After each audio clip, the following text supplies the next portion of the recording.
আল্লাহ নবী দিন দুনিয়ার বাদশাহ, আল্লাহ পাকের কাছে তিনি সাহাবে কেরামদের অবস্থা দেখে দোয়া করে বললেন, ও রব্বুল আলামিন আল্লাহ, আমার সাহাবে কেরামগণেরা বড় কষ্টের ভিতরে দিন যাপন করে। ও রব্বুল আলামিন আল্লাহ, বেঈমান বেদিনেরা ওরা কাবা বাইতুল্লাহ দেওয়ালে সন্ধি এবং যে বয়কটের ফতোয়ার লিস্ট তারা টাঙিয়ে দিয়েছে, আল্লাহ ওরা ওয়াদা করে বলেছে ওটা যেদিন নষ্ট হয়ে যাবে ওই দিন আমাদের বিরুদ্ধে বয়কট উঠে যাবে। ও রব্বুল আলামিন আল্লাহ, আপনি একটা সুন্দর বন্দোবস্ত করে দিন। বিশ্ব নবী দোয়া করেছেন, আমার আল্লাহ তাআলা নবী দোয়াটাকে কবুল করে নিয়েছেন। আসমান থেকে এক ধরনের পোকা পাঠিয়ে দেওয়া হলো, কীট পাঠিয়ে দেওয়া হলো। আবু জেহেলের দলের লোকেরা কাবা বাইতুল্লাহ দেওয়ালে যে কাগজ টাঙিয়ে রেখেছিল বাবা, ওই কাগজ আসমান থেকে আগমন করা ওই পোকাটা পুরো বয়কটের কাগজটা খেয়ে শেষ করে দিল। আল্লাহর নবী বলেছিলেন, এ আবু জেহেলের দলের লোকেরা, তোমরা আমাদের বিরুদ্ধে যে বয়কটের ফতোয়া জারি করে দিয়েছো, এখন দেখো তোমাদের জারি করা ওই কাগজটা কিন্তু আর অবশিষ্ট নাই।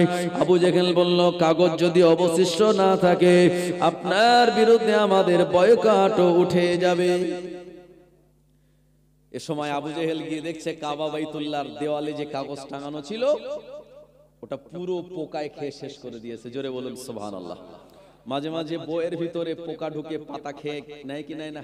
ক্যালেন্ডার যদি দীর্ঘদিন দেওয়ালে থাকে দেখবেন এক ধরনের পোকা ওই ক্যালেন্ডারটা নষ্ট করে দেয়। এরকম পোকা এসে যখন এই পেপারটা ধ্বংস করে দিয়েছে, আল্লাহর নবীর বিরুদ্ধে বয়কট উঠে গেছে। সেভাবে আবু তালিব থেকে সবাই নেমেছেন।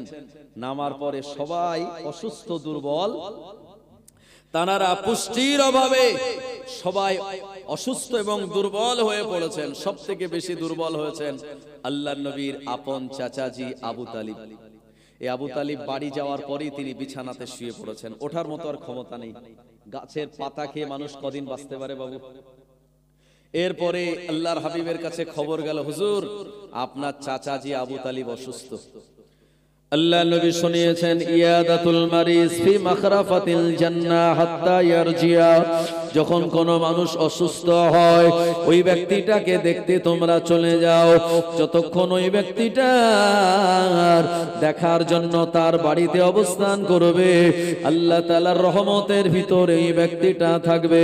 হাত্তা ইয়ারজিয়া, যতক্ষণ সে ফিরে না আসে। ও জওয়ানেরা, যুবকেরা, আল্লাহর নবী চাচা যান আবু তালিব অসুস্থ হয়ে যাওয়ার পরে নবীর সংবাদ পেয়ে দেরি না করে চাচা যান আবু তালিবকে দেখতে গেলেন। আবু তালিব তিনি মৃত্যুর বিছানায়। আল্লাহর নবী বললেন, চাচা যান আমি আপনাকে বড় ভালোবাসি, মহাব্বত করি, আপনি আমায় বড় ভালোবাসেন, মহাব্বত করেন। ও চাচা যান, একবার আপনি আমায় নবী বলে মেনে নিয়ে কালেমাটা পড়ে নিন। সঙ্গে সঙ্গে আবু জাহেল, আবু লাহাব ওখানে যারা উপস্থিত ছিল তারা প্রতিবাদ করে বলল, এ আবু তালিব, না না না, শেষ বয়সে মুহাম্মাদের কাছে তুমি মাথা নত করবে না। আল্লাহর নবীর কাছে কালেমা পড়ল না। বিশ্ব নবীর মনটা খারাপ হয়ে গেল। আল্লাহর নবী চাচা যান আবু তালিবের ঘর থেকে বেরিয়ে আসলেন। আল্লাহর নবী আর মায়ার নবী, দয়ার নবী চাচা জানের মহাব্বতে দ্বিতীয় দিন আবার আবু তালিবের ঘরে গিয়ে বললেন, ও চাচা যান, একবার যদি আপনি আমায় নবী বলে মেনে নেন, কিয়ামতের দিন আল্লাহর দরবারে আপনার নাজাতের জন্য আমি সুপারিশ করব। আবু জাহেল, আবু লাহাব ওই দিনও তারা প্রতিবাদ করলো, বাধা দিয়ে বলল, আবু তালিব খবরদার, না না না, তোমার ভাতিজার কথা তুমি যেন শুনবে না। আবু তালিব কালেমা পড়ল না। আল্লাহর নবী তিনি উঠে চলে আসলেন। খানিকক্ষণ পর একজন সাহাবী দৌড়ে দৌড়ে এসে বললেন, ইয়া রাসূলুল্লাহ, ইয়া হাবিবাল্লাহ, হুজুর আপনার চাচা যান আবু তালিব দুনিয়ার জমিন থেকে বিদায় নিয়েছে। আল্লাহর নবীর সাহাবী বললেন, হুজুর আমি দেখেছি আপনার চাচা যান দুনিয়া থেকে বিদায় নেওয়ার পূর্ব মুহূর্তে তার ঠোঁট দুটো নড়েছিল, মনে হয় কালেমা কালেমা পড়ে নিয়েছে। আল্লাহর নবী বললেন, না না না, আমি শুনে নাই, কালেমা পড়েছে আমার চাচাজি। আমার চাচাজির হয়ে আমি সাক্ষ্য দিতে পারি না। ও জানেনা, আল্লাহর নবী অত্যন্ত দুঃখিত হলেন। আল্লাহর নবীর মনটা বড় খারাপ হয়ে গেল। চাচা যান আবু তালিবের ইন্তেকালের কথা শুনে বেশি দুঃখ পেয়েছেন যদি কালেমাটা পড়ে যেতে পারত। আচ্ছা বলুন তো, আবু তালিব নবীকে 42 বছর লালন পালন করলো, কাছে থাকলো, বেঈমানদের বিরুদ্ধে দাঁড়ালো, নবীর পক্ষে দাঁড়ালো আবু তালিব। এই আবু তালিব জান্নাতে যাবে না জাহান্নামে যাবে? জাহান্নামে। কিন্তু এত ভালোবাসা, এত মহাব্বত, নবীকে এত আদর যত্ন করা, নবীকে বিবাহ দেওয়া, আল্লাহর নবীকে তার নিজের ঘরে থাকতে দেওয়া, এত কিছু আয়োজন, এত কিছু অ্যারেঞ্জমেন্ট, এত ত্যাগ, এত তিতিক্ষা, এত ভালোবাসা, এগুলি সব মূল্যহীন হয়ে গেল একটাই কারণে। কারণ হলো ঈমান ছিল না। তাই বাবু, আপনি আমি যদি দুনিয়ার জমিনে হাজারো ভালো কাজ করি, হাজারো নেকির কাজ করি, ঈমান যদি ঠিক না থাকে, আমাদের এই ভালো কাজ কিন্তু নাজাত দিতে পারবে না। ঈমান যদি আপনার পাকা হয়, ঈমান যদি আপনার সত্য আর সলিড হয়, আমাল যদি অল্প হয়, এই অল্প আমালে নাজাত পাওয়ার সম্ভাবনা আছে ইনশাআল্লাহ। ভাই আমার, এইজন্য ছোট হুজুর রাহমাতুল্লাহ আলাইহি ওয়াজ করতে করতে বলতেন, বাবা এই ঈমান হলো ভাঁড়ের মতো আর আমল হলো পানির মতো। যদি তোমাদের এই ভাঁড় নামক ঈমানটা ঠিক না থাকে, আমাল কোনো কাজে দেবে না। অথচ আমরা প্রতিনিয়ত এমন কিছু কথা বলি যে কথার দ্বারা আমাদের ঈমান ধ্বংস হয়। বাচ্চারা যখন বদমাইশি করে, ছেলেরা যখন দুষ্টুমি করে, যখন এলাকায় মারপিট হয় বা বিভিন্ন অন্যায় অরাজক হয়, এসব দেখে আমরা তখন বলি জামানা খারাপ, আর কি করা যাবে? বলি কি বলি না? জামানা খারাপ হয়ে গেছে তাই এসব হচ্ছে। কিন্তু বিশ্বাস করুন, বুখারী শরীফের হাদিস, আল্লাহর নবী বলেছেন, আদম সন্তানেরা আমাকে কষ্ট দেয়। এই হাদিসটা হলো হাদিসে কুদসি। হাদিসের বিভিন্ন ভাগ আছে। কোন হাদিসকে বলা হয় হাদিসে মুতাওয়াতির, কোন হাদিসকে বলা হয় হাদিসে হাসান, কোন হাদিস হাদিসে সহিহ, কোন হাদিস হাদিসে মুদাল্লাস, কোন হাদিস হাদিসে কুদসি। হাদিসে কুদসির ডেফিনেশন, সংজ্ঞা হলো আল্লাহ পাক সরাসরি নবীর কাছে বলেছেন, কোন মাধ্যম ছাড়া। আর বিশ্ব নবী ওই কথাগুলি হুবহুব সেম টু সেম সাহাবে কেরামদের শুনিয়েছেন, লফজের কোনো পরিবর্তন না করে। এটা হলো হাদিসে কুদসি। আর হাদিসে কুদসি যতগুলো আছে সব জায়গাতে লেখা আছে ক্বাল আল্লাহু তাআলা, মানে আল্লাহ বলেছেন। আল্লাহ পাক বলেছেন, ক্বাল আল্লাহু তাআলা ইউজিনি ইবনু আদম ইয়াশুব্বুদ দাহার ওয়া আনা দাহারু বিয়াদিহিল আমরু উকাল্লিবুল লাইলা ওয়ান নাহার। জওয়ানেরা, যুবকেরা, এই হাদিসটা সিনিয়র মাদ্রাসায় কামেলে পড়ানো হয়। হাদিসটা আপনি পেয়ে যাবেন মিশকাত শরীফে, বুখারী শরীফে কিতাবুল ঈমান নামক অধ্যায়ের ভিতরে। আল্লাহ পাক শুনিয়ে দিলেন, قال الله تعالى ইউজিনি ইবনু আদম, আদম সন্তানেরা আমায় কষ্ট দেয়, আমায় দুঃখ দেয়। কি বলে আল্লাহকে তারা দুঃখ দেয়? তারা ইয়াশুব্বুদ দাহার, তারা জামানাকে গালি দেয়। আমরা বলি না জামানা খারাপ, জামানাকে গালি দেয়। আল্লাহ বলছে, যারা জামানাকে গালি দেয় তারা আমি আল্লাহ, আমাকে দুঃখ দেয়। আল্লাহ বলছেন, ওয়ানা দাহারু, আনা মানে আমি, আর দাহারুন মানে যুগ, আমি নিজেই যুগ। উকাল্লিবুল লাইলা ওয়ান নাহার, আমার হাতে রাত দিনের পরিবর্তন আছে। জোরে বলি। তাহলে জামানা খারাপ নয়, জামানাকে গালি দেওয়া যাবে না। জামানা খারাপ এ কথা জীবনে বলবেন না, বললে আপনার ঈমান ধ্বংস হবে, আল্লাহকে গালি দেওয়া হবে, আল্লাহকে কষ্ট দেওয়া হবে। ভাই আমার, বলবেন মানুষ খারাপ, জামানা যা ছিল আজও তাই আছে। আল্লাহর হাবিবের জামানায় যে সূর্য উঠতো, ওই সূর্যটা আগামীকাল উঠবেন, এটা অন্য সূর্য। ওই সূর্যটাই নবীর হাতের ইশারায় চাঁদ দ্বিখণ্ডিত হলো। এই নতুন যে রজবের চাঁদ উঠেছে, এটা কি সেই চাঁদ না অন্য চাঁদ? সেই চাঁদ। ভাই আমার, আপনি বদরের ময়দানে যাবেন, ওখানে যে বদর নামক ঝর্ণা আছে, ওটা নবীর জামানায়ও ছিল। ওহদের ময়দান, ওহদ পাহাড় 9 মাইল লম্বা, 3 মাইল চওড়া, আজও রয়েছে। আমার নবীকে যে কুয়া থেকে পানি নিয়ে গোসল দেওয়া হয়েছিল আপনার বীরে গারাস, ওটা আজও মদিনার জমিনে রয়েছে।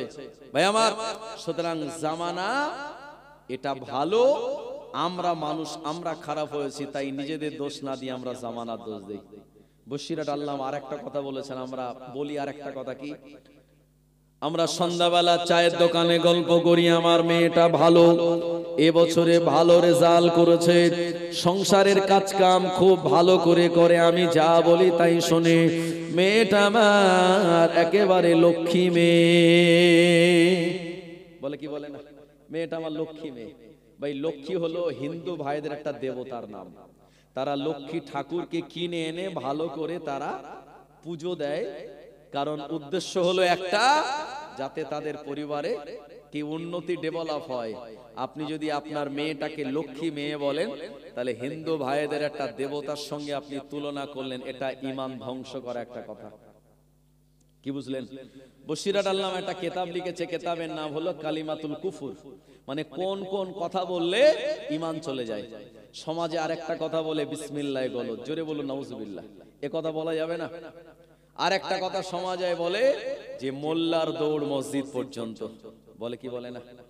জওয়ানেরা, যুবকেরা, মোল্লা মানে ইমামকে বললেন আপনি, ইমামকে আপনি যাই বলুন তাই বলুন, মসজিদের বেশি আর অন্যদিকে যাবে না।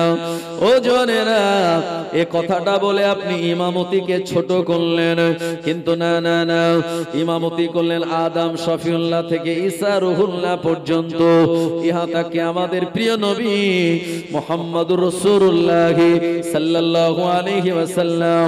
ও জওয়ানেরা, যুবকেরা, এই ইমামতি অত্যন্ত গুরুত্বপূর্ণ একটি কাজ, যদিও আমাদের সমাজে এ কাজের সম্মান ইজ্জত দেওয়া হয় না, অথচ আপনি সৌদি আরবে চলে যাবেন, ও দেশে রাজতন্ত্র, ও দেশে বাদশাহ সালমানের যা মাইনে, ইমামকে বাদশাহ সালমানের থেকে আরো বেশি মাইনে দেওয়া হয়।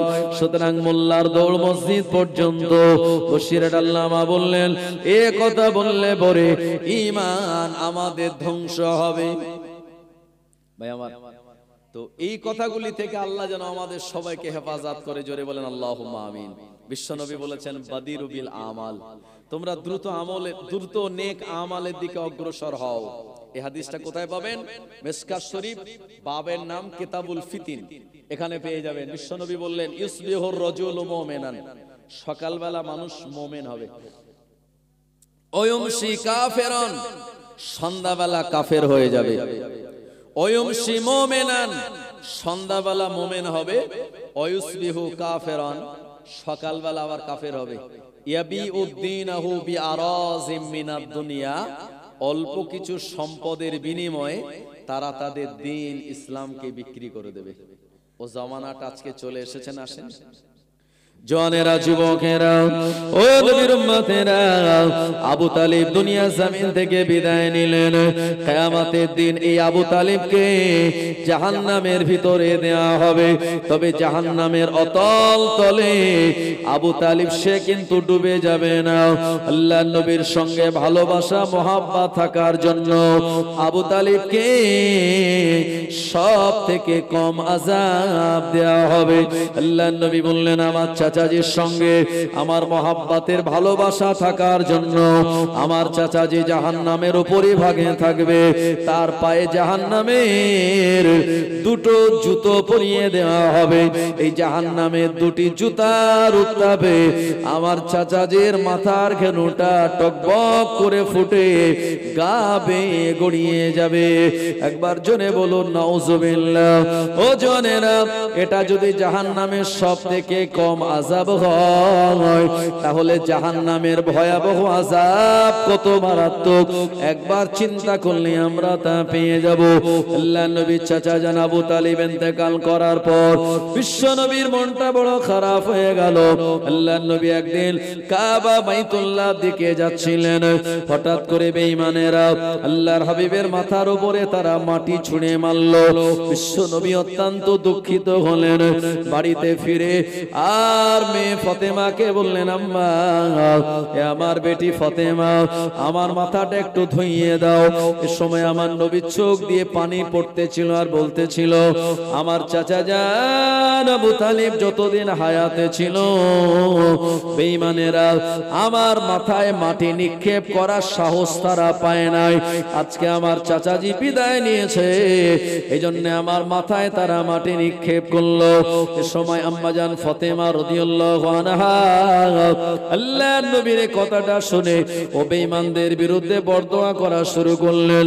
আল্লাহর নবী ফতেমা জবানটা চেপে ধরে বললেন, মা না না না, এদের জন্য বরদোয়া করো না, এদের জন্য হেদায়েতের দোয়া করো। আল্লাহুম্মা ইহদি কওমি ফাইন্নাহুম লা ইয়ালামুন, আল্লাহুম্মা ইহদি কওমি ফাইন্নাহুম লা ইয়ালামুন। আল্লাহ কওমকে আপনি হেদায়েত দান করুন, এরা আমার ব্যাপারে কিছুই জানে না।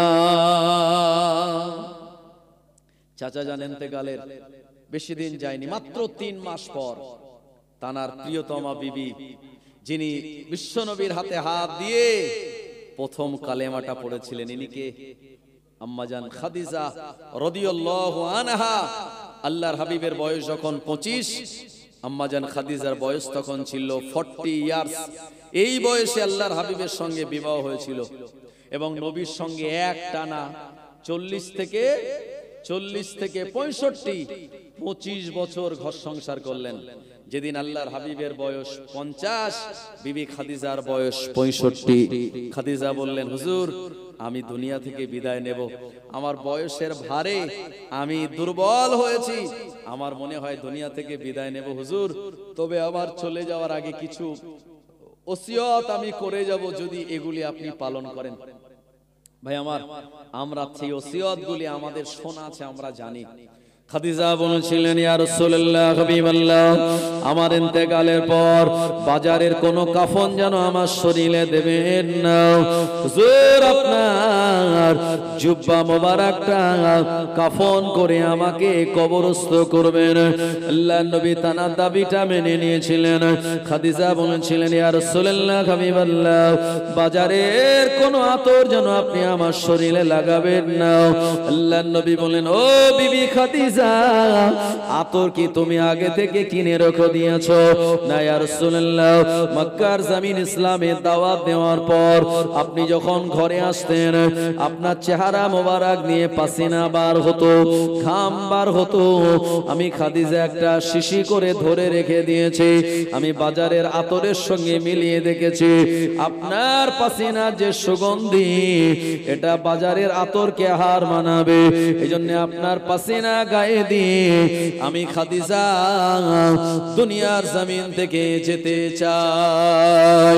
আল্লাহর নবী বলেন, ও বিবি খাদিজা, আমি তোমার এই দাবিটা মেনে নিলাম। খাদিজা বলেন, হুজুর আমার 3য় নম্বর দাবি হলো, আপনি আমার ওযুর জায়গাগুলিতে এমন করে আপনার পায়ের তলার ধুলো বালিগুলি আমার ওযুর জায়গাতে লাগিয়ে দেবেন। হুজুর এটা আমার শখ। আল্লাহর হাবিব বলেন, খাদিজা তোমার দাবি মেনে নিলাম। 4 নম্বর দাবি হলো, হুজুর আমাকে মাটি মানজিল করে সবাই যখন চলে আসবে, আপনি যেন চলে আসবেন না, আপনি আমার কবরের ধারে দাঁড়িয়ে দাঁড়িয়ে একটুখানি সওয়ালের জবাবে তালকিনগুলি করে দেবেন। মুনকার নাকির ফেরেশতা এসে যখন আমায় সওয়াল করবে, আমি খাদিজা আমার ভয় হয় এই জবাবগুলি সঠিকভাবে আমি দিতে পারবো কিনা। হুজুর আপনি একটু দাঁড়িয়ে থেকে যদি তালকিন করে দেন, আমি খাদিজা বড় উপকৃত আমার হয়ে যাবে। আল্লাহর হাবিব বললেন, ও বিবি খাদিজা, তোমার 4 নম্বর এ দাবিটা আমি মেনে নিলাম, কারণ ইসলামের জমানায় তুমি প্রথম ঈমানের কালমা পড়ে মুসলমান হয়েছো। ইসলামের জন্য জমি জায়গা টাকা পয়সা আর ব্যবসায়িক মালপত্রগুলি তুমি উৎসর্গ করে দিয়েছো। আমি রাসূলুল্লাহ যখন আশ্রয়হীন ছিলাম, আল্লাহ পাক তোমার মাধ্যমে আমাকে আশ্রয় দিয়েছিল, এমন করে এই মক্কার জমিনে নিরাপদে আমি বসবাস করার সুযোগ পেয়েছি। গারে হেরাতে তুমি আমার জন্য খাবার পৌঁছে দিতে। ও খাদিজা, তোমার 25 বছর জিন্দেগি আমার পিছনে ব্যয় করে নিয়েছো। আমি মুহাম্মদ ইবনে আব্দুল্লাহ তোমার দাবিগুলি মেনে নিলাম। জোরে হবে না ভাই আমার? মৃত ব্যক্তি ইন্তেকাল করার সঙ্গে সঙ্গে শরীয়ত বলল তার উপরে 4টে হক জড়িত। কোথায় পাবেন? কিতাবের নাম হলো সেরাজি ফারায়েজ বলে মাদ্রাসায় একটা কিতাব পড়ানো হয়। হ্যাঁ, মেয়ে কতটা সম্পত্তি পাবে, ছেলে কত পাবে, বাপ কত পাবে, হ্যাঁ, যদি আপনার পুত্র সন্তান না থাকে তাহলে দায় দেয়জি কত পাবে, এই সম্পত্তির টোটাল হিসাব এই ফারায়েজ নামক কিতাবের ভিতরে তার সমাধান দেওয়া হয়েছে।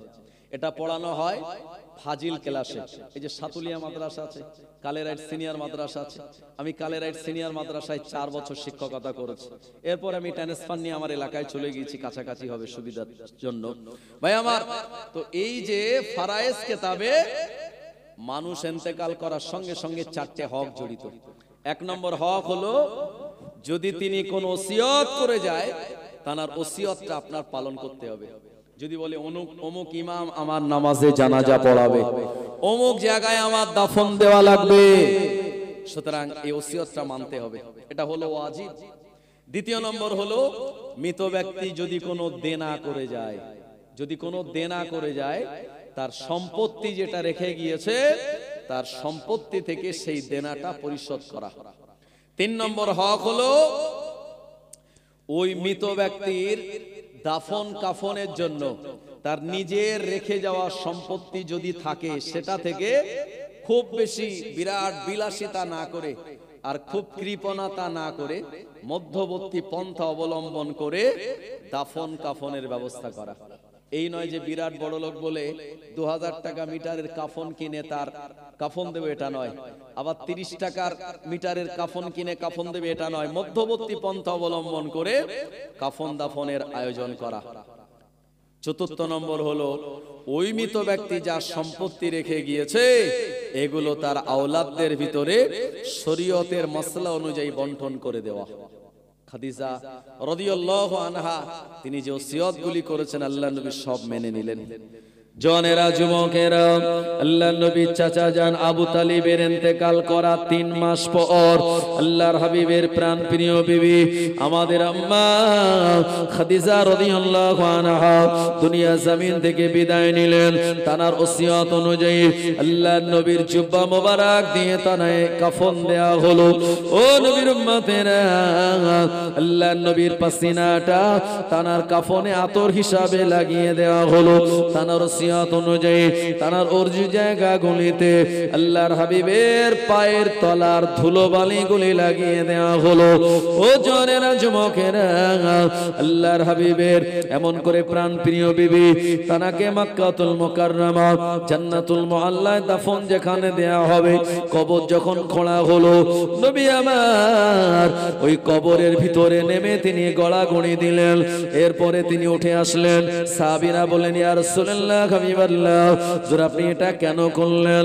এ আমার সাহাবীরা, আমার প্রিয়তমা বিবি খাদিজাকে কবরস্থ করা হবে, আমার প্রিয় বিবির সঙ্গে কবরের মাটি যেন বেয়াদবি না করে, 2 দিকের মাটি যেন চাপ না দেয়। আমি রাসূলুল্লাহ সাল্লাল্লাহু আলাইহি ওয়াসাল্লাম আমি আমার জিসমটা লাগিয়ে দিলাম, মাটি যেন চিনে যায়। জোরে বলুন সুবহানাল্লাহ। ও জনেরা, যুবকেরা, বিবি খাদিজাকে দাফন দেয়া হলো। এক এক করে আত্মীয় স্বজনেরা 3 মুঠো মাটি দিয়ে বিদায় নিল।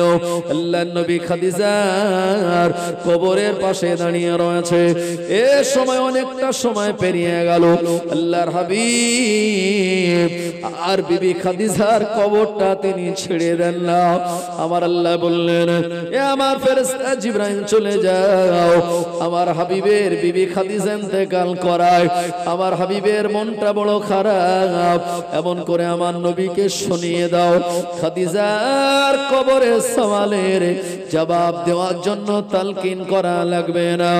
আমি আল্লাহ আমার হাবিবের বিবির প্রতি আমি খুশি হয়ে খাদিজার কবরের সওয়ালের জবাবের সাহায্য আমি আল্লাহ স্বয়ং নিজে করে দেব। আরো জোরে বলুন সুবহানাল্লাহ। ও জওয়ানেরা, যুবকেরা, এই বিবি খাদিজা ইন্তেকাল করার পর আল্লাহর হাবিব বড় দুঃখ পেয়েছিলেন। এরপরে মক্কা জমিনে তিনি অবস্থান করেন, মনটা খুব দুঃখিত যে আমার প্রাণ প্রিয় বিবি বিদায় নিল আজকে। কারণ ফাতেমার আম্মা তিনি, জায়নাবের আম্মা তিনি। আল্লাহর হাবিবকে আল্লাহ 4 জন পুত্র সন্তান দিয়েছিল, কাসেম, তাহের, তৈয়ব, ইব্রাহিম। ইব্রাহিম নামক ছেলেটা মারিয়া কিপ্তিয়া নামক বিবির গর্ভে এসেছিল, আর কাসেম, তাহের, তৈয়ব এই 3টে বেটা। এরপরে জায়নাব, রোকাইয়া, উম্মে কুলসুম এবং ফাতিমা, এই টোটাল 4 জন মেয়ে আর 3 জন ছেলের আম্মা জান হলেন খাদিজা রাদিয়াল্লাহু আনহা। একটু জোরে বলেন সুবহানাল্লাহ। একটু দরুদ শরীফ আল্লাহুম্মা।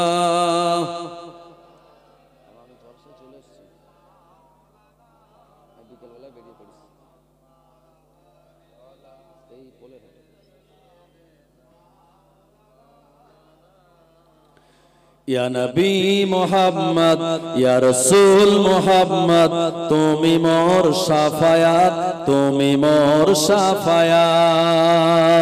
ইয়া নবী মুহাম্মদ, ইয়া রাসূল মুহাম্মদ, তুমি মোর শাফায়াত, তুমি মোর শাফায়াত। কোরআন দেখ 101, আল কোরআনে নবীর নাম 2টি কম, আল্লাহর নাম 99 গিয়ে থাম। কোরআন দেখ 101, আল কোরআনে নবীর নাম 2টি কম, আল্লাহর নাম 99 গিয়ে থাম। কুসুমবিহীন দেখো ডিম, এর পাবে না কোনো স্বাদ, তুমি মোর শাফায়াত, তুমি মোর শাফায়াত। ইয়া নবী মুহাম্মদ, ইয়া রাসূল মুহাম্মদ, তুমি মোর শাফায়াত, তুমি মোর শাফায়াত। আল্লাহুম্মা সাল্লি আলা সাইয়্যিদিনা ওয়া আলা আলি সাইয়্যিদিনা। জওয়ান যুবকেরা, মুরব্বিয়ান, বাবাজি গণেরা, একদিকে চাচা জান আবু তালিবের ইন্তেকাল, 3 মাস পর বিবি খাদিজার ইন্তেকালে আল্লাহর হাবিবের মনটা খুব দুঃখিত। মক্কার জমিনে নবীকে নবী বলে মেনে নেবে এরকম একজন অতিরিক্ত কাউকে আর খুঁজে পাওয়া যায় না। আল্লাহ নবী ইচ্ছা করলেন ছোটবেলায়, যেখানে আমি 4 বছর লালিত পালিত হয়েছি, কোথায়? মক্কা থেকে 100 কিলোমিটার দূর এলাকার নাম হলো তায়েফ, আর জায়গাটার নাম হলো বাদিয়া, যেখানে হারিস বিন আব্দুল উজ্জার বিবি, যার নাম হলো হালিমাতুস সাদিয়া রাদিয়াল্লাহু আনহা, তানার ঘরে আল্লাহর হাবিব 4 বছর জীবন অতিবাহিত করেছিলেন। কথা ঠিক কি না? তো তিনি তখন তানার পালিত পুত্র যায়েদ বিন হারেসা, একজন সাহাবী নবী পাকের পালিত পুত্র যায়েদ বিন হারেসা। এই যায়েদ বিন হারেসার জীবনী আপনি পড়ুন, সেখানে আসমাউর রিজালে পাওয়া যাবে যে যায়েদ বিন হারেসা তানার পিতামাতা তানাকে একটা মার্কেট এনেছিল। ছেলেটা হারিয়ে গেল, আব্বা মা থেকে হারিয়ে গেল, আল্লাহর হাবিবের কাছে আসলো। এই যায়েদ বিন হারেসা তিনি যখন বিশ্ব নবীর কাছে, আল্লাহর হাবিব তানাকে নিয়ে লালন পালন করতে লাগলেন, আদর আর মহাব্বত আর ভালোবাসা দিতে লাগলেন। নবী পাকের কাছ থেকে এত আদর, ভালোবাসা, মহাব্বত পেয়েছিলেন বাবু, তিনি আর কোনোদিন তার পিতামাতার কাছে ফিরে যায়নি। জোরে বলুন। ইহা তাকে তার আব্বা মা শুনতে পেয়েছে যে মক্কার জমিনে মুহাম্মদ ইবনে আব্দুল্লাহর কাছে আমাদের সেই হারিয়ে যাওয়া বেটাটা আছে। তো আব্বা আমার সংবাদ পেয়ে নিতে এসেছে যায়েদ বিন হারেসাকে, বেটাকে নিতে এসেছে। আল্লাহর হাবিবের কাছে এসে বলছে, ও মুহাম্মদ ইবনে আব্দুল্লাহ, আপনার কাছে আমাদের হারিয়ে যাওয়া ছেলে আছে, এই বেটাকে একটু দিয়ে দিন। হুজুর বললেন, বাবা, নবীজি বললেন, তোমাদের বেটা যদি তোমরা নিয়ে যাও, এর থেকে আনন্দের আর কি হতে পারে? তবে আমি কিন্তু জোর করব না, আর তোমরাও জোর করবে না। যদি তোমার বেটা স্বেচ্ছায় যেতে চায় নিয়ে যাও, আর যদি সে এখানে থাকতে চায় তাহলে জোর করে নিয়ে যাবে না, রেখে যাও। তো তো আব্বা মা যখন গিয়ে যায়েদ বিন হারেসাকে বলছে, বেটা আমি তোমার আব্বা, আমি তোমার মা। আরে হারিয়ে যাওয়া বেটা যদি সে আব্বা মাকে পায় কি করবে? দৌড়ে ছুটে যাবে না? কোলে উঠে পড়বে, আদর করবে, মহব্বত করবে। যায়েদ বিন হারেসা আব্বা মাকে দেখে বলছে, আলহামদুলিল্লাহ, আল্লাহ পাক আপনাদের সঙ্গে আবার মোলাকাত করিয়ে দিয়েছে, তবে আপনারা আমায় নিয়ে যাবেন না। আব্বা মা অবাক, কেন? বলল, আপনারা যে আদর ভালোবাসা মহাব্বত দিয়েছেন তার থেকে শতগুণ বেশি আদর ভালোবাসা মহাব্বত আমি আমার নবীর কাছ থেকে পেয়েছি। আপনার আমার আব্বা মা ও জায়গাটা ঠিক আছে, কিন্তু আমি আপনাদের সঙ্গে যাব না, আমি এই রহমতের দরবারে এখানেই থাকতে চাই। জোরে বলুন আহ, কি ভালোবাসা ছিল আমার নবী পাকের। ভাই আমার, এই যায়েদ বিন হারেসাকে আমার নবী মুতার যুদ্ধে তানাকে প্রথম সেনাপতি বানিয়েছিলেন। আমার নবী তিনি দেখে যেতে চেয়েছিলেন আমার এই পালিত পুত্র বেটা যায়েদ বিন হারেসা আমার জীবন দশায় যেন জান্নাতের সার্টিফিকেটটা পেয়ে যায়। মুতার প্রান্তরে আমার নবী তিনজনকে সেনাপতি বানালেন।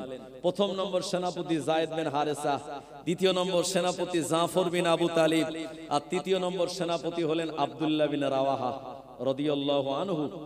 আল্লাহর হাবিব বললেন, তোমরা তিনজন তোমার পরিবারের সঙ্গে দেখা করে আসো।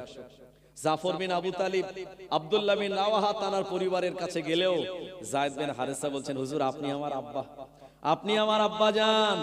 আর আয়েশা হলেন আমার আম্মা, আমি আর কার কাছে দেখা করতে যাব? আপনারা আমায় বিদায় দিন, আমি মুতার ময়দানে যাব। মুতার প্রান্তরে গেলেন যায়েদ বিন হারেসা, বীর বিক্রমে তিনি লড়াই করলেন। ইসলামের শত্রুদের বিরুদ্ধে মোকাবেলা করে কিছু সংখ্যক দুশমনকে জাহান্নামে পাঠিয়ে যায়েদ বিন হারেসা তিনি শহীদের পিয়ালা পান করলেন। জোরে বলুন সুবহানাল্লাহ। ইন্না লিল্লাহি ওয়া ইন্না ইলাইহি রাজিউন। আল্লাহর হাবিব যখন শুনেছিলেন রাসূলুল্লাহর চোখ দিয়ে মহাব্বতের পানি গড়িয়েছিল, আল্লাহর হাবিব তানার এই পালিত পুত্র যায়েদ বিন হারেসার জন্য জান ভরে দোয়া করেছিলেন। এর থেকে বড় জিনিস আর কিছু হতে পারে বাবু? সেই যায়েদ বিন হারেসাকে আমার নবী নিয়ে বলেন, চলো সেই হালিমার ঘরে 4 বছর ছিলাম, ওই তায়েফের জমিন একটুখানি কালেমার বাণীটা নিয়ে যাই, যদি আমাকে তারা নবী বলে মেনে নেয়। আল্লাহ নবী ফাতেমার কাছ থেকে বিদায় নিয়ে বললেন, মা কালেমা দাওয়াত দেওয়ার জন্য আমি তায়েফের ময়দানের দিকে রওনা হলাম। আল্লাহর নবীর কন্যা ফাতেমা বিদায় দিলেন। যায়েদ বিন হারেসা আল্লাহর নবীকে সঙ্গে করে নিয়ে, নবী আমার যায়েদ বিন হারেসাকে সঙ্গে করে নিয়ে মক্কার জমিন থেকে 100 কিলোমিটারের দূরত্ব এই তায়েফের বাদিয়া নামক এলাকার দিকে রওনা হয়ে গেলেন।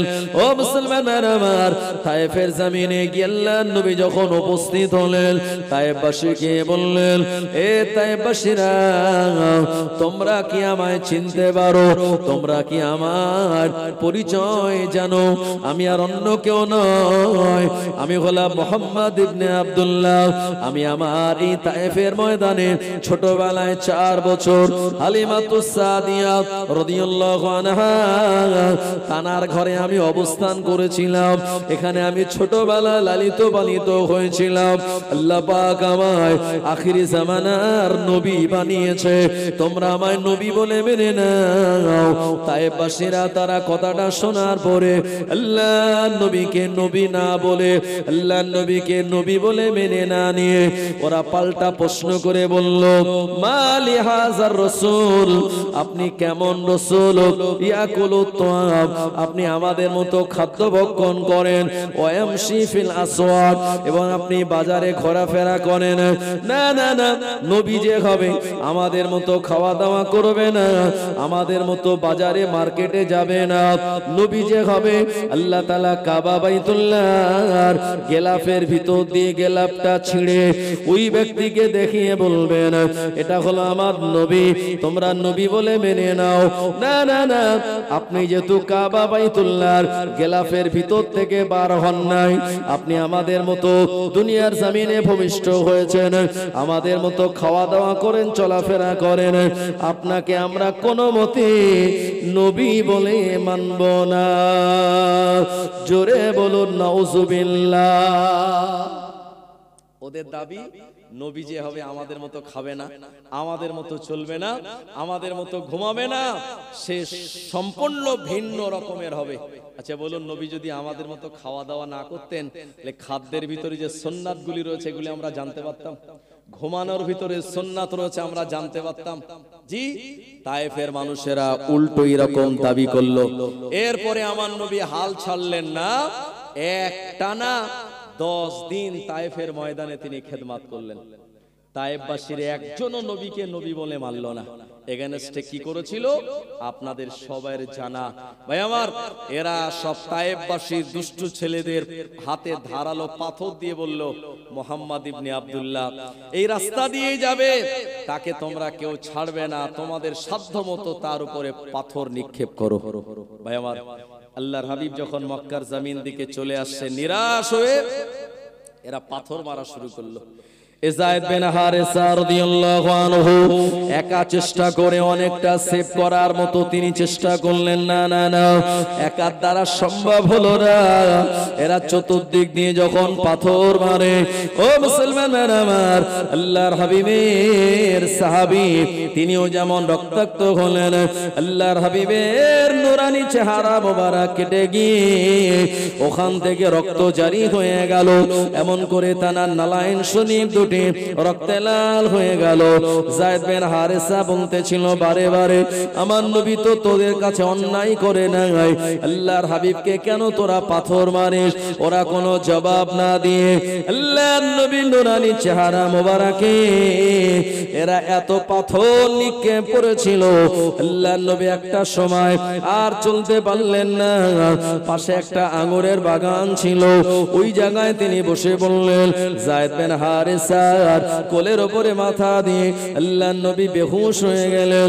যায়েদ বিন হারেসা আল্লাহর নবীর এমন অবস্থা দেখে তিনি কাঁদতে লাগলেন, আল্লাহর কাছে দোয়া করতে লাগলেন, ও রব্বুল আলামিন, আল্লাহ আপনার নবী যদি আজকে দুনিয়ার জমিন থেকে বিদায় নেয়, ইসলাম প্রচার করার মতো কেউ থাকবে না, দ্বীনের কথা বলার মতো আর কেউ থাকবে না।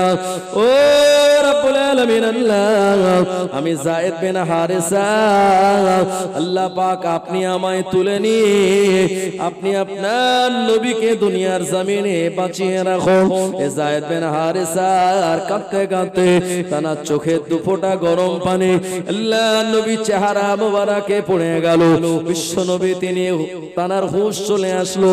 এমন সময় আমার নবী সময় বলেন, এ যায়েদ বিন হারেসা, আশপাশে কি কোনো আঙ্গুরের রস পাওয়া যাবে? ওই আঙ্গুর বাগানের একজন মালিক ছিল, ওই মালিকের একজন কর্মচারী আল্লাহর নবীর জন্য এক গ্লাস আঙ্গুরের রস আনলেন। আল্লাহর নবী বিসমিল্লাহ বলে এটা পান করলেন। সঙ্গে সঙ্গে কর্মচারী বলল, এ কথা তো এই এলাকার মানুষ বলে না, এটা তো নবী ইউনূস আলাইহিস সালাতু সালামের জামানার কথা।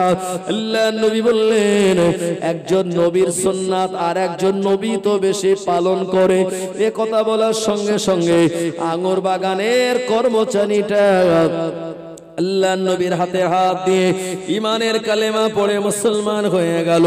এরপরে যায়েদ বিন হারেসা বলেন, আল্লাহর নবী তিনি যখন মাথাটা উঁচু করলেন, জিবরাইল আলাইহিস সালাম ফেরেশতা সহযোগে আল্লাহর নবীকে সালাম দিয়ে বলতে লাগলেন, ইয়া রাসূলুল্লাহ, হাবিবাল্লাহ, আপনার সঙ্গে আজকে কিরূপ আচরণ করা হয়েছে আমি জিবরাইল সব দেখেছি, আমার আল্লাহ সব দেখেছেন। একবার যদি আপনি জবানটা খেলিয়ে দেন, এই বিরাট বড় বড় পাথর আর পাহাড় গুলি নিয়ে তায়েফবাসীর উপরে দিয়ে তাদের পিঁপড়ে মারা করে দেওয়া হবে। আল্লাহর নবী বললেন, জিবরাইল, না না না, আমি তাদের জন্য বরদোয়া করব না।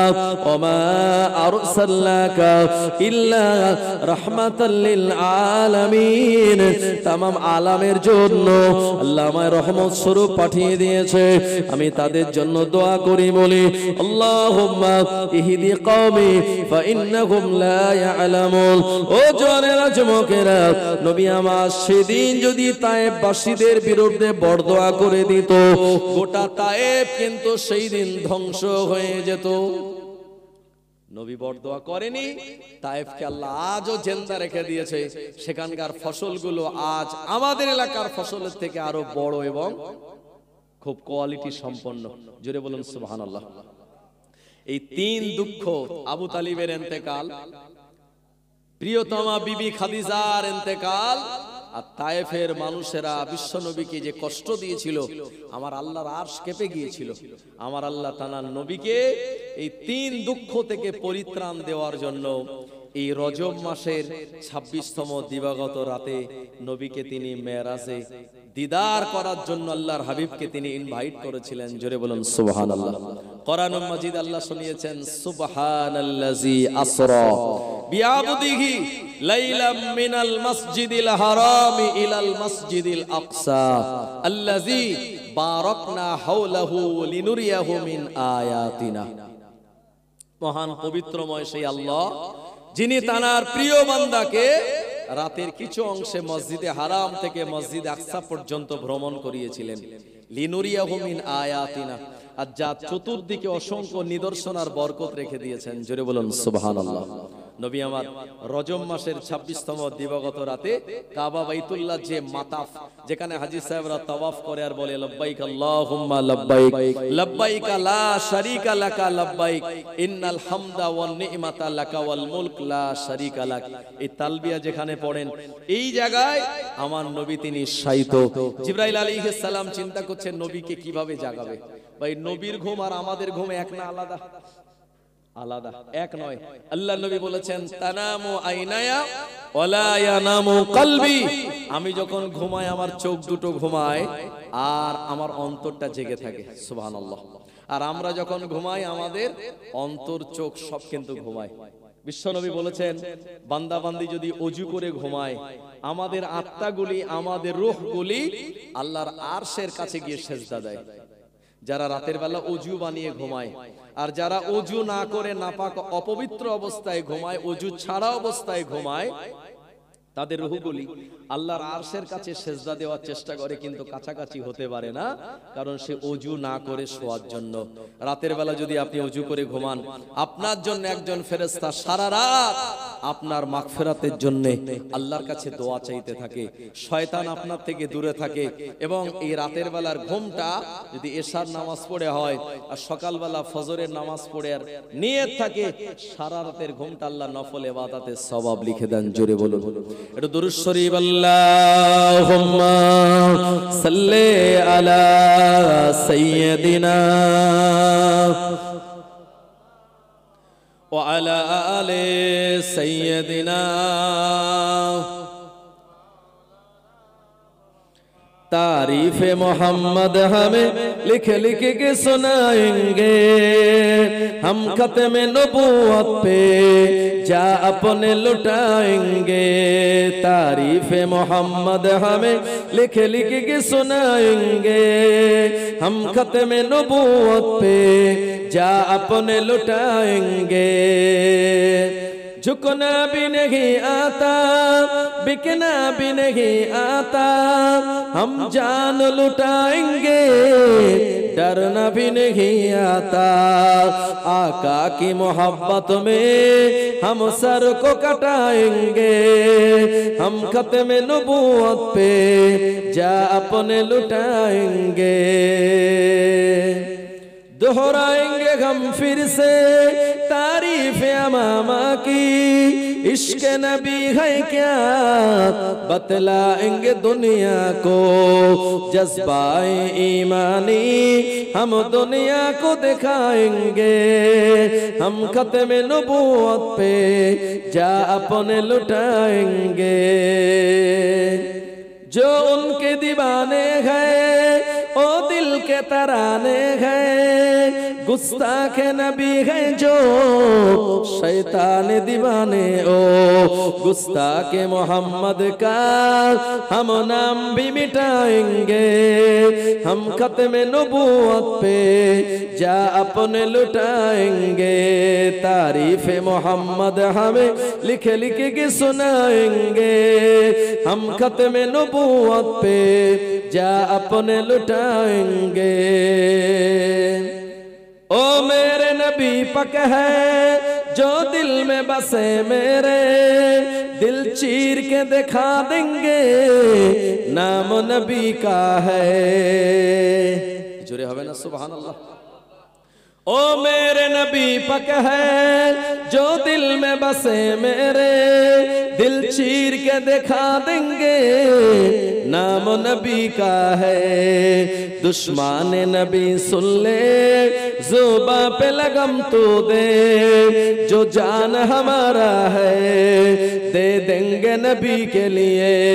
तारीफ मोहम्मद हमें लिख लिख के सुनाएंगे, हम खत्म नबूवत पे जा अपने लुटाएंगे।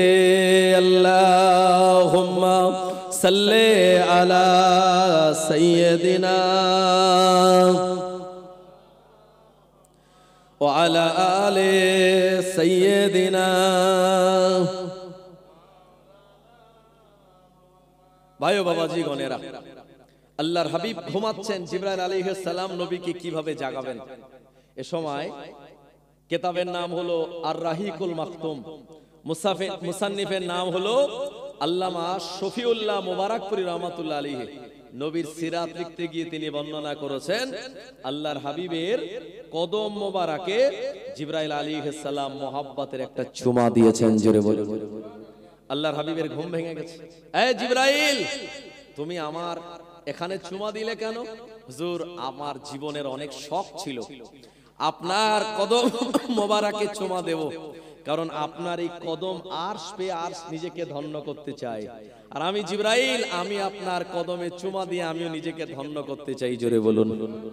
ভাই আমার, জিবরাইল আলাইহিস সালাতু সালাম বলেন, হুজুর এই একটা লোটা দিলেন, পাত্র দিলেন, হুজুর এতে পানি আছে, আপনি ওযু বানিয়ে নিন।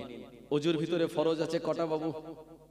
চারটে। আল্লাহ শুনিয়েছেন, ইয়া আইয়ুহাল্লাযীনা আমানু ইযা কুমতুম ইলাস সালাত ফাগসিলু উজুহাকুম ওয়া আইদিয়াকুম ইলাল মারাফিক ওয়া আমসাহু বিরুসিকুম ওয়া আরজুলাকুম ইলাল কাবাইন। হে আমার বিশ্বাসী ইমানদারেরা, যখন তোমরা নামাজের জন্য দণ্ডায়মান হবে, তখন তোমরা ফাগসিলু উজুহাকুম, তোমাদের চেহারাটা ধুয়ে নাও, ওয়া আইদিয়াকুম ইলাল মারাফিক, মারাফিক মানে হলো কোণী পর্যন্ত, দুটো হাত তোমরা ধুয়ে নাও। ওয়া আমসাহু বিরুসিকুম, মাথাটা মাসহ করে নাও। ওয়া আরজুলাকুম ইলাল কাবাইন, দুই পা গিঁট পর্যন্ত ধুয়ে নাও। আল্লাহর নবী উত্তম রূপে ওযু বানালেন।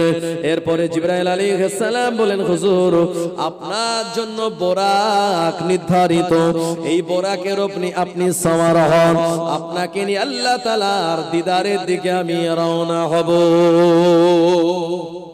বোরাকটা কেমন? হাদিসে ব্যাখ্যা এসেছে, ঘোড়ার থেকে ছোট আর গাধার থেকে একটু বড়, যার দুটো সুন্দর দানা রয়েছে, যার কপালে আল্লাহর অসংখ্য আসমাউল হোসনা গুণবাচক নামগুলি রয়েছে। এরপরে এই বোরাকের পিঠে জান্নাতের মাখমালে গদি বিছানো। আল্লাহর হাবিব এই বোরাকের উপরে তিনি উঠবার চেষ্টা করলেন, বোরাক নড়াচড়া করছে। জিবরাইল আলাইহিস সালাম ধমক দিয়ে বললেন, এই বোরাক, তুই কি জানিস তোর পিঠে আজকে কে উঠবে? হাজা মুহাম্মাদুর রাসূলুল্লাহ সাল্লাল্লাহু আলাইহি ওয়াসাল্লাম। বোরাক স্টপ হয়ে দাঁড়িয়ে গেল। বোরাক এরপরে আমার নবীকে প্রথম নিলেন। জিবরাইল আলাইহিস সালাম বোরাকের পিছনে উঠলেন, বোরাককে পরিচালনা করার জন্য বলেন। আল্লাহর হাবিব বললেন, আমার দৃষ্টি যত দূর যায়, বোরাক একবার করে ডানার মেলে আর এত দ্রুত গতিতে, বিদ্যুৎ গতিতে বোরাক চলতে লেগেছে। কোন দিকে? কাবা বাইতুল্লাহ থেকে ফিলিস্তিনের দিকে। যে ফিলিস্তিন বনাম ইসরাইল আজও হালকা পাতলা যুদ্ধ চলছে, কথা ঠিক কিনা? সেই আপনার সেই জুন মাস থেকে যুদ্ধ শুরু হয়েছে। এরপরে জুন, জুলাই, আগস্ট, সেপ্টেম্বর থেকে শুরু করে এত মাস পেরিয়ে যাওয়ার পরে আজও কিন্তু যুদ্ধ চলছে। ভাই আমার, তবে হামাস বাহিনীকে যারা দুর্বল ভেবেছিল, যে ফিলিস্তিনের নিজস্ব কোনো এয়ারপোর্ট নাই, যে ইসরাইল নিজেরা সামরিক বাহিনী গঠন করে এই হামাসের বিরুদ্ধে তারা লেগেছিল, কিন্তু আজকে ইসরায়েলের লেজে গোবরে অবস্থা, কথা ঠিক কিনা? যারা ইসরায়েলের সেনাবাহিনী তারা পাগল হয়ে যাচ্ছে। ইসরায়েলের সেনাবাহিনী দেশ ছেড়ে পালাচ্ছে, বললো না আমরা হামাসের বিরুদ্ধে যুদ্ধে যাব না, কারণ এই হামাস বাহিনী তারা গুলির আগায় আল্লাহর জান্নাত দেখে, আর আমরা তো গুলির আগায় মৃত্যু দেখি। ভাই আমার, অসংখ্য ট্যাঙ্ক এবং অসংখ্য মিসাইল এই ধ্বংস করেছে, তারা সফল হতে পারেনি। এমনকি আল্লাহ তাআলার অসংখ্য নবী আলাইহিস সালামের মাজার রয়েছে এই ফিলিস্তিনের জমিনে। ইব্রাহিম নবীর মাজার ফিলিস্তিনে, ইয়াকুব নবীর মাজার ফিলিস্তিনে, ইউসুফ নবীর মাজার ফিলিস্তিনে, জাকারিয়া নবী, ইহইয়া আলাইহিস সালাম, মরিয়ম আলাইহিস সালামের মাজার এই ফিলিস্তিনে। সুতরাং যেখানে এত নবীরা শায়িত, এই জায়গার মাটি পবিত্র। ইসরায়েল যতই চেষ্টা করুক এই বাইতুল মুকাদ্দাসকে নিজেদের দখলে নেবে, জীবনে কোনোদিন তারা পেরে উঠবে না ইনশাআল্লাহ। এক সময় দাজ্জালের আবির্ভাব হবে। দাজ্জালকে সবথেকে যারা বেশি অনুসরণ করবে তারা হলো এই ইহুদি জাতি। ভাই আমার, ইসরায়েল সে ড্রোন হামলা করছে, মিসাইল হামলা করছে। ইসরায়েল তার দেশ থেকে যখন ড্রোন মারছে, মিসাইল মারছে, এই ড্রোনগুলি ফিলিস্তিনের দিকে যাওয়ার সময় আবার ইউটার্ন নিয়ে তার নিজের দেশ ইসরায়েলের উপরই আবার আঘাত এনেছে। জোরে বলেন সুবহানাল্লাহ। তার মানে আল্লাহর গায়েবী মদদ, সাহায্য ফিলিস্তিনবাসীর সঙ্গে ছিল, আছে, আগামীতেও থাকবে ইনশাআল্লাহ। জোরে হবে না সুবহানাল্লাহ। ইউশা ইবনে নুন ইহুদিদের বিরুদ্ধে যেদিন লড়াই নেমেছিলেন, আল্লাহ বলেছেন, এ সূর্য তুই দাঁড়িয়ে থাক ওখানে, সূর্য তুই ডুবে যাবি না। যতক্ষণ ইউশা ইবনে নুন তিনি তানার বাহিনী নিয়ে এই ইহুদিদেরকে পরাস্ত না করবে, ততক্ষণ সূর্য তুই ডুবে যাবি না। ভাই আমার, ইউশা ইবনে নুনকে আল্লাহ ইহুদিদের এগেনস্টে সেদিন বিজয় দিয়েছিলেন মুসলমানদের। আজ আমরা দেখতে পাবো ইনশাআল্লাহ ঈসা আলাইহিস সালাম, ইমাম মাহদী আলাইহিস সালাম তানারা আসবেন, তানাদের হাত দিয়ে আল্লাহ ফিলিস্তিনকে মুসলমানদের বিজয় ভূমিতে পরিণত করবেন। আরেকবার জোরে বলুন সুবহানাল্লাহ।